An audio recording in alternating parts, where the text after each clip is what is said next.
sunny Miami. You're coming all the way in from Mexico City. Tell us a little bit about the relationship with this city. First time that I came here was 2016, I think it is, or 2015. I can't recall. My name is Claudio, one of the founders of Metapool. It's a liquid staking solution on here. And I'm based out of Mexico City, yes, but I'm actually from Tijuana, up north. So I've been a northerner all my life before relocating to central Mexico. So my background is in information, Management Information Systems, or Licenciatura en Informática, they call it back home. I did a master's degree in Barcelona for information security. And yeah, I've been in tech for, I don't know, maybe 19 years or something, or more, I can't recall. But yeah, so it's a first time entrepreneur in crypto. For the Web 2.0 side, yeah, numerous failures. But yeah, happy to be part of the Near ecosystem. And more importantly, build a key component for the Near protocol proof of stake network. So really happy about that one. Love it. And so starting there, tell us a little bit about how you got involved with crypto in the first place, and then how did that turn into you working with Near? Yeah, so I got into crypto, I think it was 2018. So I am still an LP on a traditional fund. Basically, it's called Hackers and Founders. What they do is they basically invest in Latin American startups, and so I backed them up. And through them, I got introduced to Ethereum because they wanted to launch what at that time seemed like a good idea, which was a liquid fund. Well, we know everybody knows how that went. Anyhow, but that introduced me to Ethereum and to smart contracts. So and that got me into the rabbit hole. So I, of course, got exposed to Bitcoin, got exposed to Ethereum. I did Litecoin, I did XRP.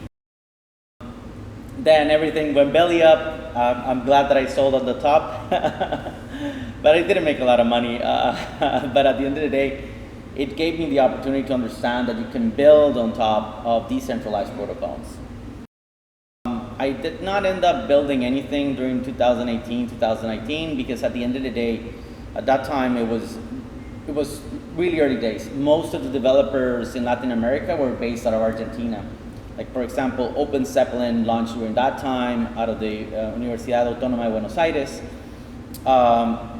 Santiago City and a couple of guys that I've seen from the Web 2.0 side started talking about Ethereum, but not too much builders up north, right, in Mexico or Central America. And so basically, yes, I got exposed to crypto really on 2018.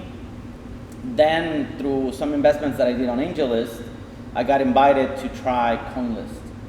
Through CoinList, I got exposed to Solana, to Celo, to Definity, Rally, and of course, Blockstack and Near. And so I started trying to build on top of some of those platforms. I tried first Blockstack, that didn't work too well. Then I tried Solana, not a lot of Rust developers in Mexico. And so like trial and error, going like 12, 13 months, paying out of my own pocket and trying to get the teams together. Didn't launch anything, and so my last try was gonna be Near. And I said, you know what, if this doesn't work, then that's it. Like, I'm not gonna build on any blockchain protocol. This is just Fugazi, right? And I don't know who's building, right? Or who can build on this thing. And we ended up building some proof of concept dApps. And then it was the aha moment. And yes, you can build something that is usable, right? That it doesn't cost you an arm and a leg. Because when we tried to build on Ethereum, it was the DeFi summer, right? And so we ended up like the economy, the tokenomics out of the dApp didn't work because users paid more for the gas transaction fees than for actually paying for the solution that I wanted to build. That at that time was like a decentralized document management. But anyhow, that didn't work. Then on Near, things started to click. So we built a proof of concept, we got that out.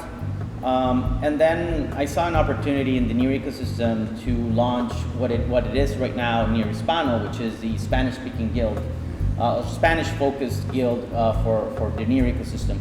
So we launched that with just one vision, which is educating around the Near protocol for all Spanish-speaking regions. So we ended up doing that. Through that, I met my co-founder, Lucio, because I said, you know what, who's building on top of this from Latin, right? So everybody pointed to Lucio. Lucio was part of the Stake Wars when they launched Near protocol. He was building a Chrome extension wallet similar to MetaMask for Near called Nar Wallets.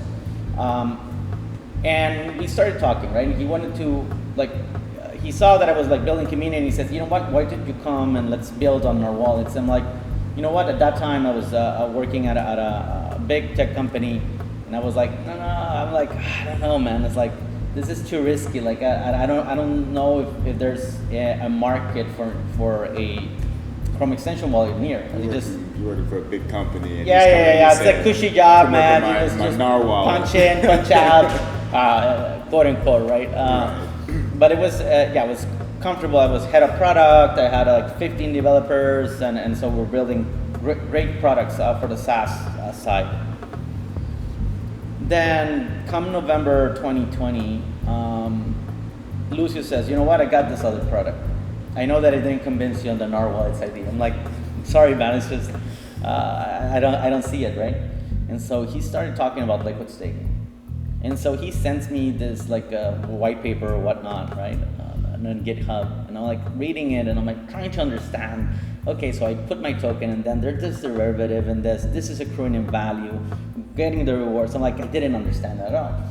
And I said, Lucio, I don't know if this is gonna work. And then fast forward to January 2021, and he says, you know, this is already on Ethereum. It's called Lido Finance. And so, and it's a whole different thing, right? You go to Lido, it's fully explained, it's already been running for a couple of months, 9 to 10 months, maybe a year. And of course, Constantine and his team, they're in all over the place, right? Podcasts, conferences, and whatnot. And so I started to understand and say, okay, I now understand this. But at that time, I was still it's not a corporate job, it's a good job in the SaaS side, software as a service, and the advantage that I had is that I was working remote. And so I said, okay, Lucio, you convinced me. Let's get a team together. Let's start on April, and I'll give you 5 months. I'll block 4 hours every day during 5 months. And so we started getting everything together. We planned for the launch in August. We started talking to Proximity Labs, to Kendall and Bowen. Shout out to them. They were really instrumental in guiding us through that process. And so we put a date, and then by this time, one of the big issues was that the contract was not audited. But Eugene and some of the core developers have done a review of it. And so the key question was okay, should we raise some funding and get this? And I told Lucio, no, man, no fundraising, no grants. If you're convinced that this is gonna run, let's go for it. No safety nets, because at the end of the day, I already had a job. I was if this is gonna go, it's gonna go all the way. And if it's gonna, then I'd rather have the problem of deciding what to do. And then we do this spreadsheet, and we said, yeah, maybe we can get I don't know, maybe $5-7 million in TVL on the platform. Then we did the calculations. Well, that's about $2,000, $3,000 a month or whatnot. I'm okay, this is gonna be my side hustle. Perfect for me. It's just perfect, right? So we launched on August 23rd. 24 hours into the community launch, we already had $8 million in TVL. Wow. So at that moment, it was oh shit, strap on. This is gonna be a ride. I ended up doing a ton of AMAs, tweeting and getting to community groups and talking about liquid staking. I ended up totally working more than 4 hours a day, and then we finished the community launch with around $23 million in TVL. And at that time, I was okay, so this is not planned at all. This is the how can I say? like a black swan event or whatnot. I did not plan for this, right? And how long was that community launch? So 3 weeks. 3 weeks. So 3 weeks nonstop, talking to communities in Korea. Like our strongest community is based in Vietnam.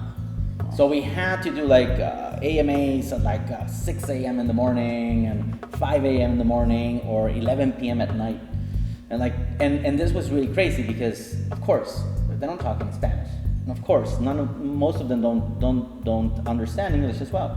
So we had to do it this old Telegram AMAs and copying and pasting English, and then I saw Vietnamese there. I couldn't understand nothing. The only thing I could see like emojis coming all the way. I'm like, okay, at least I'm getting thumbs up, right? At least they're not sending me the shit emoji or something like that, right? Like, okay, I'm fine. I'll survive this, right?